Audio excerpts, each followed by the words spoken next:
song for the Gear Podcast. Uncle Leon, what do you reckon about this knee right here? You like it? I bloody love it, mate. It's an assertion of dominance. Yep.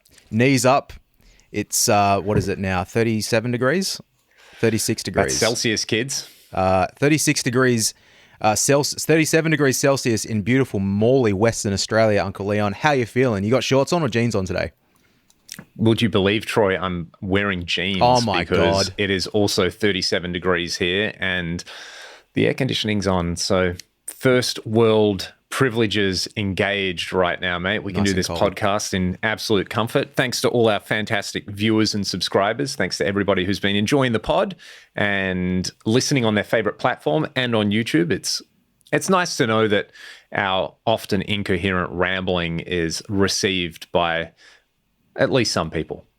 And I think today's sponsor, NordVPN. No, I'm kidding. It's just one to... mate, I was chatting to someone yesterday about dream sponsorships, a shampoo sponsor. Oh, yeah.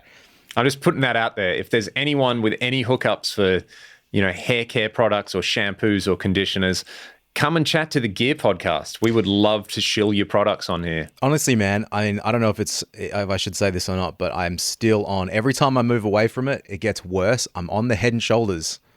It ain't fancy, but it's cheap, mate. It ain't fancy, but it stops that dandruff, and I just get it, and I get an itchy head. So but I still use the Moroccan oil.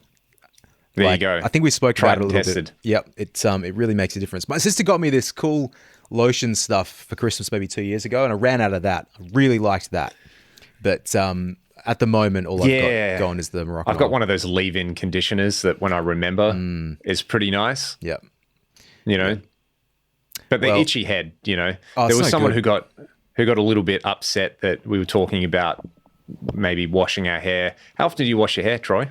Oh, it's at least a week.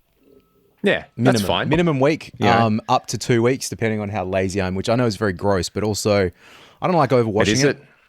It's not good to wash your hair every day. People when you got long hair, you get rid of all those natural oils. So it's 2 weeks is probably pushing it. I need to wash my hair at the moment. It's been about a week and a bit. But yeah, it's coming probably tonight. I'll do a big gym session. In summer, you're sweating more or you're going to the gym more, the scalp needs love as much as the follicles do. So I'm sure just one day it'll all just be off and we'll just, bar of soap to the entire body. I do envy that about someone like the aerodynamic John Brown, where, the maintenance required is considerably less. The day that I lose my hair is the day this becomes an audio-only podcast, personally. Yeah. It's probably the most self-conscious thing. It's the only thing I'm known for is having long hair. Just start that Halford tribute. I can't sing like that. I could... But you've got long hair. Who did I see? So maybe that's why. Ingve's got a wig, right? It would have to be, hey. Like Michelangelo, that's pretty well documented he's got a wig. Is that right? Hey, and no shame. No. There's no shame in wearing a wig. But yeah, like Michelangelo, his hair has been pretty consistent for about 30 years. Yep. So I would say that's definitely the wig. Mm-hmm. And, it's just there. Yep. You know what I mean? So yeah, look, mad props to people who just kind of get on with it. Like Paul Gilbert just cut his hair. Yep. Can still play guitar as good. Good as when he was...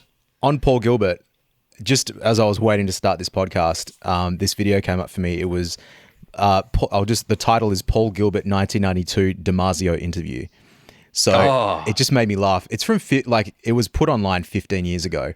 But I love that era of uploads. Yeah, I don't know if you've seen this or not, but it's just like someone from DiMarzio goes to Paul's house and he's answering the door. He's holding that RG 770, I think it is, with a stick. I have seen this. Yeah. It's like in the house Mr. Big bought, basically. Yeah, but it's so funny because firstly, it's like if you took Leon Todd circa being in his mid-20s and also Cam and shoved him into one person, it's very similar. That really made me laugh. But he's walking the person through this house and he's just like... So it's 1992, so I think Paul would have been 25, 26. He's got pterodactyl skeletons hanging from the ceiling. Which is like, it's just really funny. Like, I could imagine doing that. I could imagine Bill doing that. Like, I'm surprised walking around your place, there's not like just, etc. But anyway. That's so funny. Like, rather than get into heroin or, wild orgies, Paul's just like, yeah, pterodactyl skeletons. That's what I want in my house. The other thing I really liked is there's a shot of a coffee table or like his TV, and there's just a stack of VHS tapes, and the very top tape is, I believe, the King's X music video collection on VHS. Oh, really? And I know that because I have the exact same VHS. I'm looking at it right now. It's on the shelf in my studio, and it looked the same on the side. So it was definitely a King's X VHS. Pretty sure that's the one it was. So very good. You can watch that one later. But I'm just going to dial it up so I remember. I've been on a bit of a... Damar's. Yeah, I've definitely seen this. I reckon I watched it 15 years ago. Yeah. Me too. Oh, man. Because I watched everything Paul Gilbert back then. I used to download everything off LimeWire, anything I could. Like, we've spoken about that. Intense Rock 1, Intense Rock 2, all those instructional videos, man, just life-changing. Man, the resemblance is like Paul Gilbert 1992 and me, like 2007. The resemblance is uncanny. It's really the same funny. Hair. Yeah, it's the exact same hair. hair. Eyebrows and like... He has his eyebrows, though. Yeah, exactly. Once again, Leon shaved his eyebrows when he was in his early 20s, so... Yeah, because it was a social experiment. Also didn't drink coffee for like 2 years or something, didn't you? You fucking idiot. More than that, yeah. The first 2 American tours we did, I just wasn't drinking coffee. And thinking, gee, touring's rather labor-intensive and challenging at times. Why am I cranky with everyone, including myself? And then the end of the 2013 tour. Remember Coffee Bean? Yeah, I do. Yeah. We went there and I was like, you know what? I'm just doing it. Cam, I'm having what you're having, which was like a triple shot, oversized vanilla latte. And it was like the greatest thing I'd ever had in my life. And we all did it. And then we had to go to a pharmacy to pick something up. I forget what it was. And I just remember feeling like I was on speed. Like I was just like terminatoring around this store, getting so agitated with everybody, and then being like, oh, yeah, it's probably because I haven't had a coffee for, a long time. What happened was the very first travel gig we ever did, pre-Ragdoll being called Ragdoll when we were still a 5-piece, we played the Wandekla Races on Australia Day 2010? 10, maybe, yeah. And I think what I did was I just woke up in the morning, had a coffee, got in the car. Ryan and I drove down there, so 3 or 4 hours. And I just like crashed in the afternoon. Like we had to set up really early and, there was nothing to do. All I remember is some random drunk dude came up and was like, mate, you play any Rage Against the Machine? I was like, no, we don't. He's like, Battle of Los Angeles, greatest album ever recorded, like that so distinctly. And I was like, I got to go and have a lay down. And I remember like just trying to fall asleep in the car at like 4 PM in summer in Australia. Yep. So yeah, I didn't have a very good time. And you blamed it on the coffee. Like, I blamed it on the coffee. Yeah. Probably looking back, maybe just unrelated things. But yeah, I stopped for a long time. Just quickly, what's wrong with me? Why did I do that? Well, you got back on the wagon. That's okay. Before we actually talk about mate. Off the wagon, off the wagon, on the wagon. I'm back on it in a big way. I'm look, not stepping off unless it's one of those, hey, Zach Wilde, don't drink alcohol ever again or you'll die. I like how he was just like, cool, I've built this persona around being like a beer drinking hellraiser. I'll just really get into coffee. There you go. From one to another. Zach Wilde, hey, really quickly, Zach Wilde when we were kids, like the Guitar World persona was scary guy who'll bash you. Yep. And now it's like wholesome dad. Yeah, I also got that from Kerry King. For some reason, Kerry King really intimidated me. Yeah, like everything. And Mick Thompson from Slipknot. Yeah. It was sort of like, wow, the way these magazines write these guys up seems like you do not want to run into them. And then you just watch interviews with them and you're like, oh, okay, so you're men over the age of 40 who have hobbies outside of guitar? Yep. I can feel that. Like Kerry King probably has like a wicked smoker in his backyard. Oh, he would love it. Like the best, of all of that is George Corpse Grinder Fisher from Cannibal Corpse, who is just the nicest man. Like just loves to do the what are they, the claw games, and just get stuffed animals and just give them away to people. He just has what appears to be a lovely family. He just loves his life, and he just sings in a death metal band. Like, what a way to live. Do you remember hearing Cannibal Corpse for the first time? Yeah, and just being like, if I listen to this, I'll probably end up going to jail. Yeah, I play Hammer Smash Face to people sometimes just as a joke. I don't think he sang on that, but it's it's still just like a nice confronting thing to show people. I remember there was a kid that I went to school with that we were on the computers, and he was just like, "Oh, you want to see something really, really fucked up?" And I was like, "Okay." And so he just brings up the album covers for like all the Cannibal Corpse stuff. And he's like, "Oh, this stuff's like usually banned. You can't." Isn't that funny? Look at this. It's like, hey, bro, you want to see? Have you heard of cattle decapitation? And like, have you seen the Humanure album? Oh, are you asking me? Sorry. No. Yeah. No. In your own time, look it up. It's the funniest death metal album cover I've ever seen. So there you go. I just remembered. Don't judge a book by its cover, kids. I just remember, like, meanwhile he's doing this, I was looking at pictures of the Marshall, like, MG 50 or something, or 150, like, whatever was the 2x12 Marshall MG. This is 2004, and being like, 2003 probably. Yeah, this is like my dream amp, you know? Because it had effects built into it. I thought that was, like, so much better. Like, I had this period for a long time where I thought, why would you ever need a reverb pedal? That's so dumb. Why don't you just have an amp with a reverb on it? To quote my dad when I was about 14, while he was showing me his Korg AX100G, where he had named all the patches in very Bill fashion, which I just thought was it was normal to. This is a funny thing. Being rude in your preset names on your modeler, you know, I don't do it because, you know, I have a wholesome public-facing persona, but it's like, have you ever just done that? Just named your scenes just ridiculous things? Yeah, but the thing is, like, I never remember what they are. Like, they have to be the thing. They have to be really clearly labeled. Otherwise, it's like, oh, this one says fuck, this one says poo. Like, what does that mean? Yeah, what does it do? Yeah. Yeah, that's a funny thing. But I remember him like showing me like a flanger sound on there or something. He's like, why would you buy a flanger pedal? It only does flanger. Look at what this can do. And then I remember reading a rig rundown where one of the guitar players from Shadows Fall used that same Korg MultiFX. Oh, right. And I was like, see, my dad was right.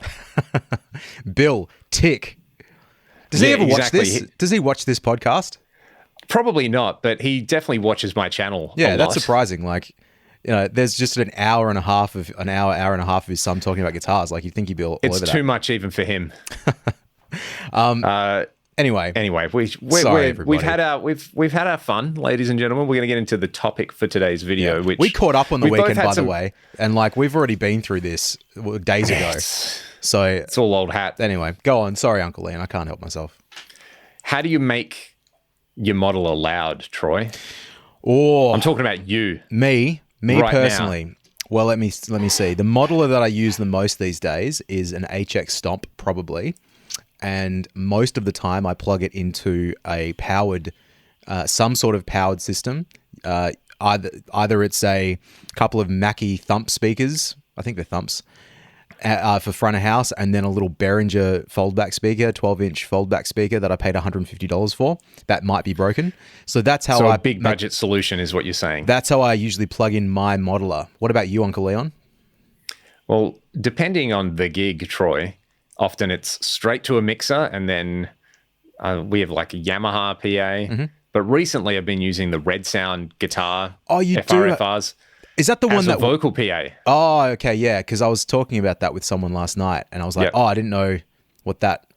He mentioned that. He just said "red" something. I was like, "No, I don't know what that is," but no, I do know what that is. Yeah. So basically, and if it's a ragdoll gig and we're playing in a room that has a PA, I don't bring anything. I just play straight into the PA, and yeah, I'm incredibly lazy, and it works for me. So, having said that,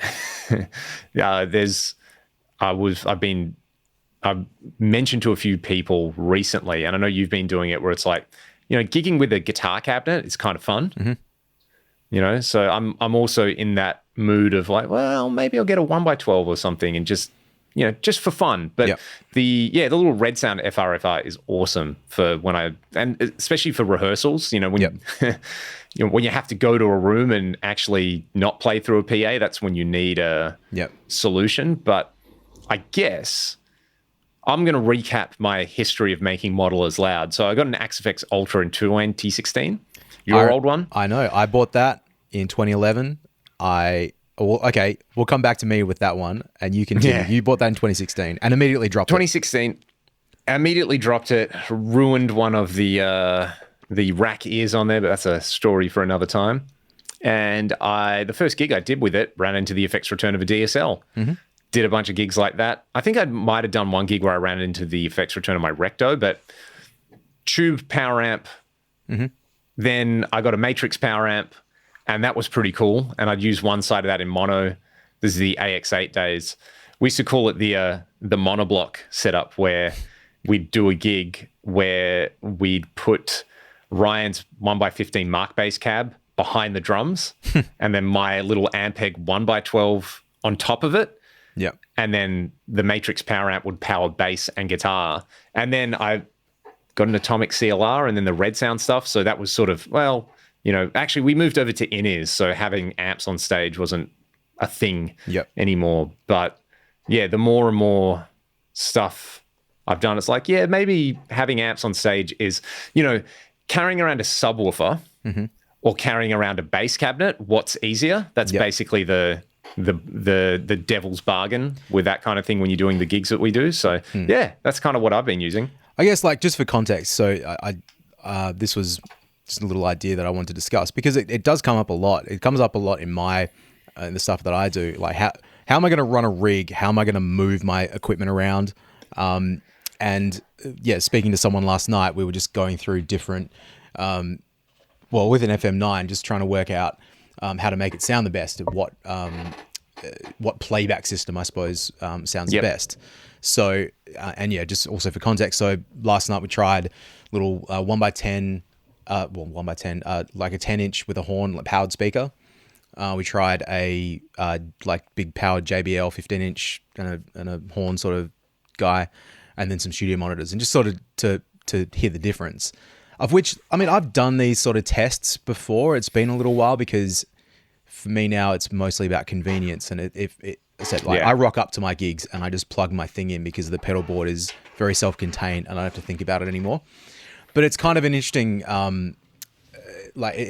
interesting topic these days, because the market is certainly not saturated, but at least there's options now for things other than just like a powered speaker, or going completely like guitar cabinet with a flat sort of like power amp and all those sort of things. So I've used recently I've got that Atomic CLR of yours that I've done some gigs with, and that's kind of cool. I actually use it as a foldback speaker quite a lot as well. Nice. It just sounds good like that. But yeah, it's interesting that you mentioned like a 1x12 and how that might fit into your whole scenario, because you're effectively needing to remove the whole idea of impulse responses at that point, which is a good or a bad thing. I don't know. I can feel my brain working through some problems at the moment. I love IRs because they're so useful, but it is really annoying sometimes, just to play back your, to be listening back to your guitar sound in your modeler and just know that it has the curve of a microphone on it. I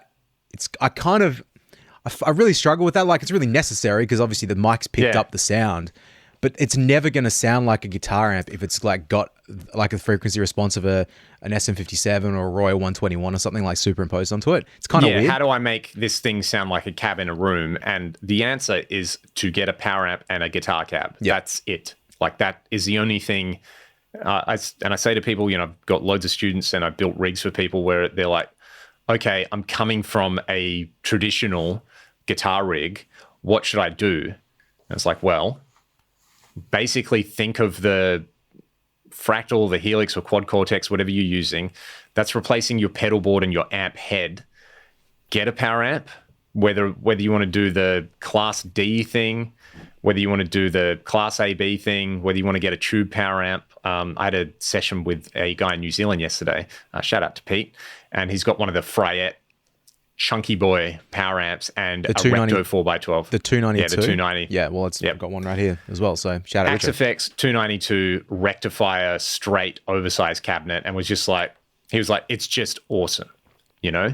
Yeah. And yeah, you're not going to get much better than that if you want a modeler that sounds like an amp in a room. Having the awesome thing about amps are actually the guitar cabs, right? Once you get into speakers and cabs, you know, we've spoken about this before on here and probably will many other times, you know, the amps kind of provide the texture, but the cabs, that's the like experiential thing. The power, yeah. Yeah, and you know, if you like that thud and all, you know, you like your pants flapping in the breeze, and especially if you're playing in a band with, you know, say you're in a trio and the bass player is still using a real amp, or you're in a 2-guitar band and the other guitar player is still using a guitar amp and cab, it just makes sense to also mimic that setup. It's not as compact, it's not as portable, but it's appropriate. Whereas, you know, if the whole band's on in-ear monitors, it makes total sense to just go straight into the board. And, you know, people will say, oh, well, if you're standing close to the stage, maybe the experience isn't as good. But, you know, if you're playing a big enough room where people want to be at the front of the stage, they want to be at the front of the stage because they want to, like, you know, vibe off the band and kind of, you know, be stupid. The people who want to listen will be at the back of the gig because they know that's where the PA is going to sound the best anyway. Yeah. So it's a weird thing. It's interesting. Like we've done so many gigs, like more so going back maybe 10 years ago in the old, the Toddmobile, the old Ford station wagon. And, you know, three men, grown men, long hair, very good looking. And we need a drum kit, so Pearl Rhythm Traveler. We need something for the bass guitar, something for the guitar, a PA for vocals. How do you make it all happen? And it's like the answer is like, well, okay, you could take 2 cars or get a trailer, but that stuff's all expensive. We obviously didn't have a trailer, but if you're going to drive like 5 hours to the middle of nowhere to do a gig, that's probably going to cost you like $300 in petrol, and you just like your profit margin just goes way down. So to counteract that, it's like get the 3 big boys, the big good-looking boys, in the one car, stack the car. Troy packs it because no one packs a car. That's like what Troy does. Troy Nababan, and you get there in one piece. It's just like the practicality of it is more important than the sound of it, which I know that's a really shitty thing for people to hear sometimes, but it's really, really important. Like, not all the time. The gig still works. It just maybe lacks a little bit of the energy of high volume, which also so many situations don't call for that. Not everything. Like, if you're playing in like I don't know, just like, let's say an AC/DC tribute band, and you try and do that sort of gig, that's not going to work. Like, everybody's on in-ears, everybody's got modelers and that sort of stuff. It's going to feel a bit weak and a bit lame, but that might equate for like 20% of the gigs that you do. And so like convenience, as much as it sort of sounds shitty, is like equally as important of a consideration, if not more so. Particularly when you do these gigs where you play your first note and the fucking bar manager comes out and says, it was too loud. It's like, you can't hear anything anyway. And now like the drummer's playing with rods or brushes because it's all that's acceptable for venue. So anyway, I'm ranting, but no, but it's a thing, man. It's like, you know, the ideal, people love to construct these ideal scenarios that will never exist. So rather than live in fantasy land, just play the gig that's in front of you, you know, which a lot of the time, you know, I do lots of stuff in stereo on my channel because it sounds great. I'll probably play a stereo gig once every 5-10 gigs, and it's amazing doing it. But there's so many places, man. There's so many live sound people that refuse to wire the PA up in stereo. I don't know if people know that or not, but like, like a lot of PAs are mono, and monitors are always mono. So yeah, it sounds great. You walk out for sound check with a wireless on and like hear your stereo pitch detune coming out of the PA. Awesome. I did that on the Sunday before last playing on Rotto. It was great, but the monitors were in mono. So I, you know, whatever, as long as they were loud, it was fine. But that's just part of the equation. And all you do is you just save a version of your preset with all the stereo spread turned down and the pitch detune off, and that's your mono preset. And you say to the sound guy, do you want stereo or mono? And they go, mono, done. Turn it up, play it. So you're right. And again, if it's the choice between 12 hours in travel and 3 times the price in travel cost, you know, you end up doing these gigs for like, you know, below minimum wage. Yep. Which is stupid. Yep. You know, like, don't do the gig. That's the option. Or get them to pay you more, and they never want to pay you more. So don't take the big rig, you know? Yep. If the person booking the act wants to facilitate taking the big rig, which they do, you know, for AC/DC, that's part of the cost is, you know, that's factored into the final price of seeing the band, is the fact that Angus has like a dozen Marshalls that he takes around, you know? I mean, they're like the biggest rock band in the world, so there's that aspect of it. But we're talking about the other end of the scale is, you know, you'll learn very, very quickly that, okay, I'm not going to have that dream tone scenario at the moment. What is going to work best for that situation? So do the job that you've been hired to do. It's yeah, exactly.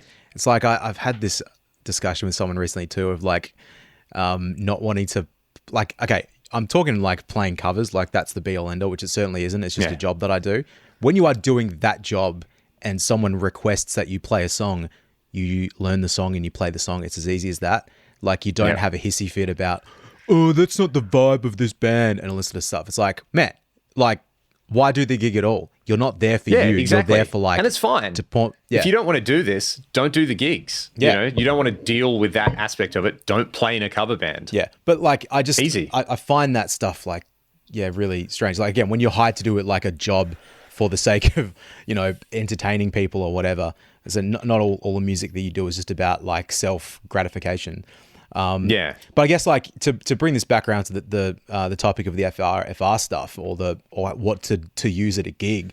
Like, I think, you know, as you've mentioned, you've kind of gone through everything, right? Like, you've tried the FR. You've tried going through an actual speaker and amp scenario. You've gone through just in-ears. Is there really like a perfect solution that you've discovered so far? Or I'm just curious, like in your situation, because with the electric stuff at the moment, mine's pretty set and forget, and it's never going to change because of like pure laziness, but you're a little bit more willing in live situations to experiment.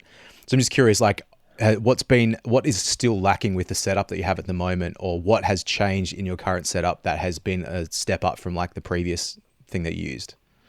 Yeah, that's a good question.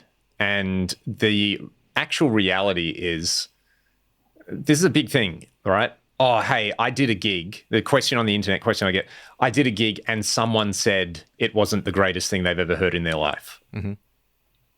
There was just something missing. Or I saw a band and they were using modelers, and you know what? Fuck those people. Don't listen to them. If it's really that bad, the sound guy will tell you.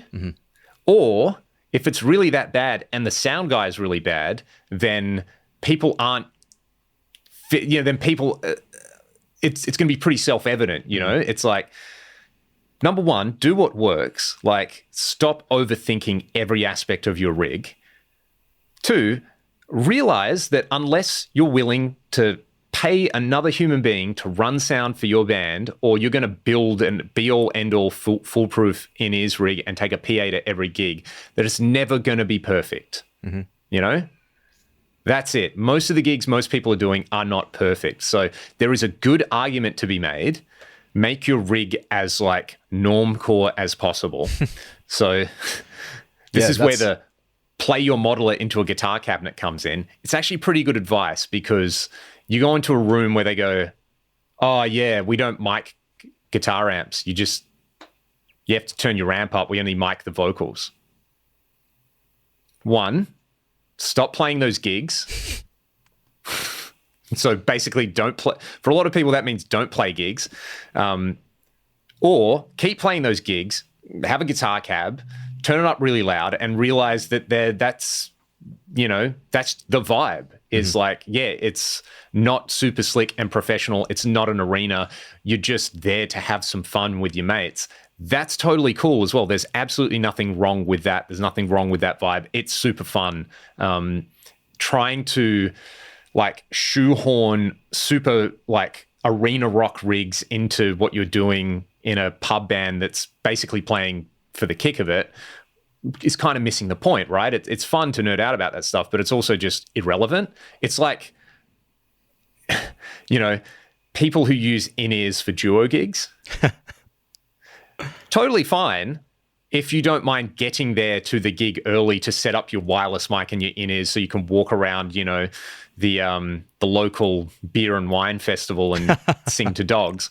That's cool, but like, you know, the extra effort there is sort of on you. It's not contingent on the venue or something else like that, or the sound guy. It's you know, there's a trade-off with all of these solutions. So yeah, if you're doing your, you know, your local hardcore night, then yeah, like the vibe is probably guitar cab. And if you want to use a modeler for that, then yeah, having a power amp, something loud, and just realizing that the cabinet's going to shape most of the sound. If you're doing gigs where it's maybe volume is an issue, then the FRFR thing makes a lot of sense. Like having a good sounding FRFR, I think you just have to experience yourself. So I've got a few students who have used different setups.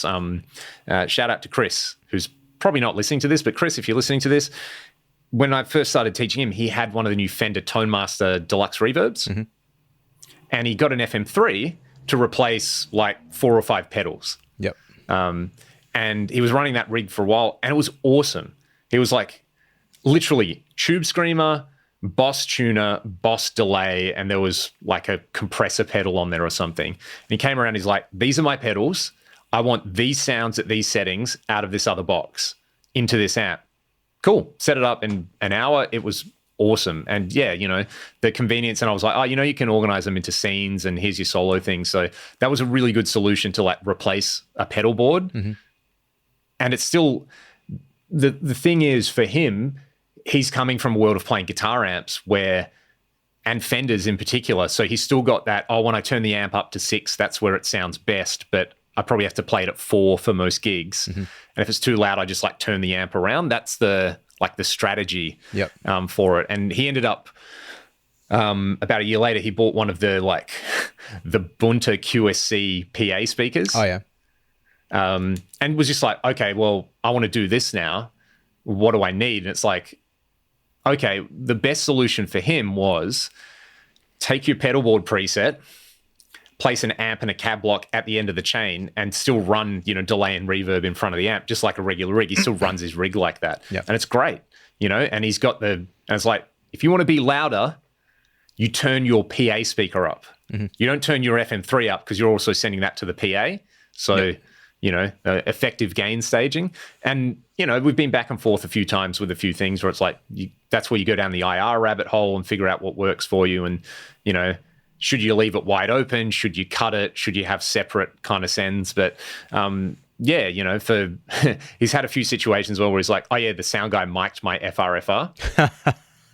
I was like, you did explain to him that he could just plug an XLR into the back. He's like, yeah, but he didn't know what I was talking about. So yeah, I think there's a generation of older school sound people that just don't quite understand that thing yet.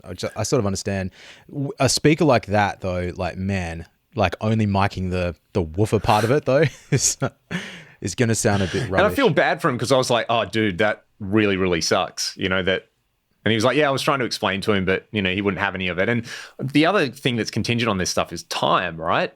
You know, you get to a gig an hour beforehand, you'll be lucky to have the sound guy want to spend 5 minutes in your guitar sound. Mm-hmm. So I can see why that happens as well. Again, another argument for use a real guitar cab, which there's like that contingency of it's foolproof, mm-hmm. and it's what people are used to. So if you're going to come in with a weird solution, you need to be totally in charge of, you got to understand it, I guess. You know, if you're going to, the classic thing is like, if you're going to have a super sharp kitchen knife and you're just going to like hold a piece of bread like this and chop it like that, it's a bit of a recipe for disaster, right? Whereas like a trained chef with that kitchen knife, that's a nice complementary union in there. So it's fine as well. Like I don't want to just be sitting here shitting on guitar players and shitting on sound guys, but like the explosion of so-called solutions recently has also created a bunch of carry-on problems where people aren't literate enough in what they're actually doing and how to use them. That's totally cool. You know, I don't think you should expect everyone to know how everything works. It's just the way things have probably always been, right? Where if let's say you go into a blues club with a dual rectifier, well, yeah, or you do a blues gig with a Soldano Hot Rod 50 and a PRS, that maybe it's not the most appropriate thing. One of the this happened to me at the Charles on the blues night like 6 or 7 years ago, probably longer. Would have been longer because it was pre-Fractal, and turns out a friend of my dad's, who he's known for ages, opened up the show, and he was great. It was like he had his act down so well. He was doing like, I remember that, yeah, acoustic blues. It was really slick. And we were he was great about it as well. He was like, oh man, yeah, love the Soldano, love the PRS, like nerding out about gear. He was like, yeah, you know, it's a sort of gig where really all you need to bring is a Strat and like a twin. And like, again, I've been saying this to so many people as well, like just common knowledge that you don't have. I was like, yeah, neck pickup on a Strat with like a clean sound would have actually been perfect for this gig, because I was just comping ninth chords for like the whole gig, and then I did a solo. Yep. Don't need my big rock rig for that sort of thing. So it's the same thing now with just modeling rigs. And the other thing people get tied into is, again, in my modeler, I need the Soldano to be the best sound. But I found this other amp, which is perfect, and I did a gig with it, and everyone said it was the best sound I've ever had. How do I make the Soldano sound like that? And you're like, the answer's right in front of you, mate. You use the other thing. Yep. You know? So yeah, I think that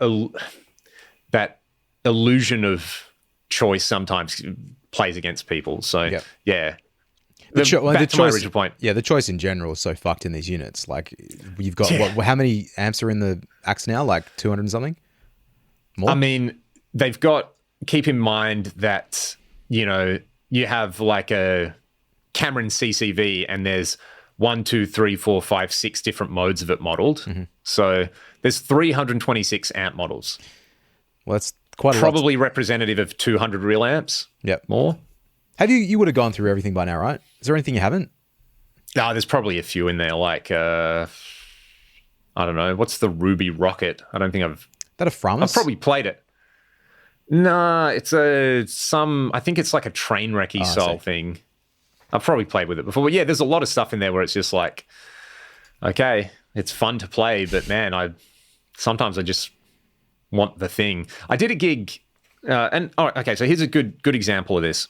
Did a gig at the Astor. We were opening for, far out, I forget who we were opening for. It's maybe the second gig we did on In-Ears. Oh, yeah. And the setup was, so we played before, it was with Living Colour. So we played before Living Colour, and there was this band from Adelaide who opened the show.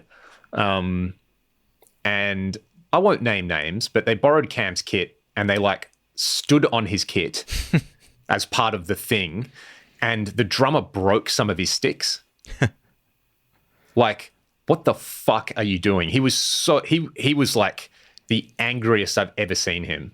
Like, and understandably, he had his sticks on stage for him to use, and someone's gone on stage and like, like snapped them and thrown them into the audience.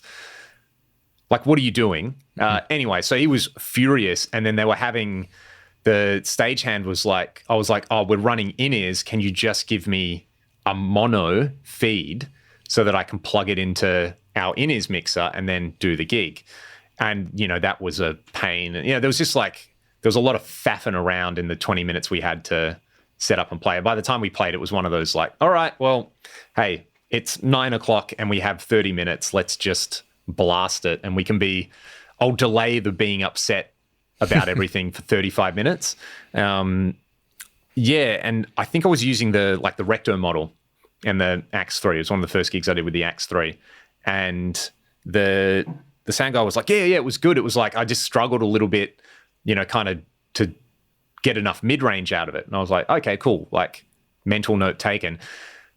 Did a gig there in 2020, one of the benefits for the road crew kind of thing, and same stagehand and monitor engineer, and did the gig. I was using the Mark Series amp, and he was like, oh, I remember you from however many months ago with Living Colour. Your sound was so much easier to dial in. And I was like, yeah, I'm using a different amp in the Fractal. So like, I actually kind of took your advice on board. And the first couple of years I used the Fractal stuff, I just say to whoever was running sound, how was it? Mm-hmm. And some of them would say, yeah, totally fine. And I remember one guy being like, oh yeah, it was really good. I had to like pull heaps of 8K out of it. So, I don't know, like bring your presence control down a little bit or something, it'll be easier. So I was like, it's this iterative process of like, okay, cool. Most sound guys don't give a shit, which is totally fine. But the ones that do will probably give you some good feedback. Yep. And, you watch episodes of the Gear podcast, Troy, and you get expert advice from people like Angus Clark saying, turn the high cut down to 5100 hertz. That's where it works for me. That's so low as well. I tried that last night. It's it sort of works though. Like I think it depends on the amp, obviously, but it depends on the amp and the IR. Yeah. But like take it down as low as it sounds good. And sometimes having these like supposed benchmark numbers aren't really benchmarks. They're just like, oh yeah, I put it at 8K and 80 hertz because I always do that. I saw a thing with Justin York where he was talking about, he was touring with Paramore for a long time, where he would not do any high cuts for the sort of stuff he was playing, which was mostly like mid-gain jangly stuff. In their production rehearsals, he was like, yeah, that sounded, basically that worked the most like an amp for the sound guy. Then they can do it. There was a thread on the Fractal forum with Chris Baseford, who hopefully we'll have on the podcast at some point, talking about Nickelback's rigs. And it was like, yeah, we don't do anything to the cab block because that's what front of house is for. Mm-hmm. Yep, totally. And again, these are bands playing arenas with like salaried members of staff who that's your job. Like you've outsourced the guitar sound to somebody else. It's certainly not my situation where, hey, can you do this gig? BYOPA, get there and set up. It's like I just literally have to turn a knob up. So spending time at home, that's how I outsource that process. Yep. No, I'm with you, man. I should have brought my pedal board today. I almost did because I've got to tweak some more sounds. I think I'm going to play some gigs with this Strat instead of my Isbell Telly just for the next few weeks, see if I like it. But anyway, I just didn't, and because I probably need to do some other work, unfortunately, instead of just play guitar and talk to you all day. So. But anyway, Uncle Liam, well, that was fun. Like, I love a good rant session, mate. Yeah. What I will say is, with the FRFR stuff, I think you get what you pay for. Mm-hmm. And it's always a bit of a paradox to me where someone's like, oh, I wanted the best thing. I wanted the most expensive modeler or the best featured modeler, whatever that one is. What's the cheapest FRFR I can get? Yep. And you're like, well, a plastic Behringer speaker, it'll make things louder. It might not necessarily be pleasant. So if you're budgeting for these things, maybe think, example, something like the Helix. Mm-hmm. Do I get the big Helix that does everything and not spend as much money on a power amp and cab, whether it's a real guitar amp or if it's an FRFR? Or do I just get an HX Stomp? And if I need some extra stuff, maybe like a tube screamer and a reverb pedal, and then spend a bit more money on the actual thing that's making things louder. That might be a better way to spend your money. Yeah. But that's sort of like, that happens at every stage. It's like, oh, I have my like $500 Epiphone Les Paul copy going into my like $6,000 Friedman. Or I have my, $8,000 Sir plugged into my Boss Katana. Like you can, it's funny. People, because we all have our things, right? Like I kind of like everything. And I still fucking love amps. Like with modelers to me are just a tool for me to do my job. I cannot take any of these things to do a duo gig, like in a fucking like bar or something like that. It's not going to. So here's a question for you, Troy. You're in a situation where you're touring. Let's say you join Nickelback. Yep. And what do you use as a rig? Are you taking out your couple of? Are you just buying a Friedman and a Badlander, putting them in a rack with a bunch of toys, and that's going to be your rig? Do you know what? I don't know. If I was, if I was specifically joining Nickelback and I was singing as well, if I was Chad Kroger in Nickelback, I'm taking an Axe-FX, probably. Right. And because then it's just. Yeah, because like there might be other sounds that are needed, but also like I just want to like play guitar. Even though I was saying this to someone last night, it's like I've had an AX8 for like 6 years with 2 patches that I use, and I made the first patch in 2017, the second patch in 2019, and I just go between the two, and it allows me to go do my job. You know what I mean? It's like it's as easy as that, and because if I've got to sing, I'm not like tap dancing on pedals anyway. I just need a clean sound and a dirty sound. My clean sound is the dirty sound with the volume roll back on the guitar. And then I've got a solo sound with some more delay and stuff on it, like the end. So so what if you're not Chad? What if you're Ryan Peake? Maybe, look, honestly, I have not ever seen them in concert. So maybe if there's a few more sounds. Like, look, if I had budget, I'd probably take an amp because amps are fun and I don't have to like plug them in. But yeah, you know, it's like, if you're all on in-ears, just fucking use like your Axe-FX. It doesn't really matter. Yeah. Well, that kind of sums it all up. Isn't it funny? There's this like bell curve of usability for cabs where it's like if volume is no issue, then you're playing the loudest gig ever. Then your amp's not going to be loud enough in an arena, and you're going to mic it in an ISO box. So why not just, why not use a modeler? Or I saw a thing like the Trivium rig rundown where they're using 5150 stealths with torpedoes. So they're like, we've got the amps, and the amps drive cabs on stage basically because we like it, but then front of house gets the IR loaded down sound. Right. It's a pretty cool compromise. But then if you're playing super small venues where volume's really important, also having a modeler is probably a good solution because it's very easy to control the volume and, everything can be scaled. It's that like, in-betweeny kind of thing where you're probably playing through a slightly crappy mono PA and they might not want to mic the guitar amp. So that's probably where most people are getting their kicks as well. So that's where maybe, in the words of Nuno Betancourt and Gary Sharon, a square shouldn't fit where a circle should be. Well, you know what, mate, that's probably as good a place as any to wrap the episode up today. It's been fun. So, should we leave it there? What do you reckon? Yeah, thanks to our wholehearted supporters and everybody. Let us know in the comments what you're using. Like, are you, ride or die guitar cab and amp heads, or are you loving the in-ears, modelers, FRFR route? We're always curious to hear what people are actually using rather than just mindlessly speculating about it. And if you don't like what you see here, get the funk out.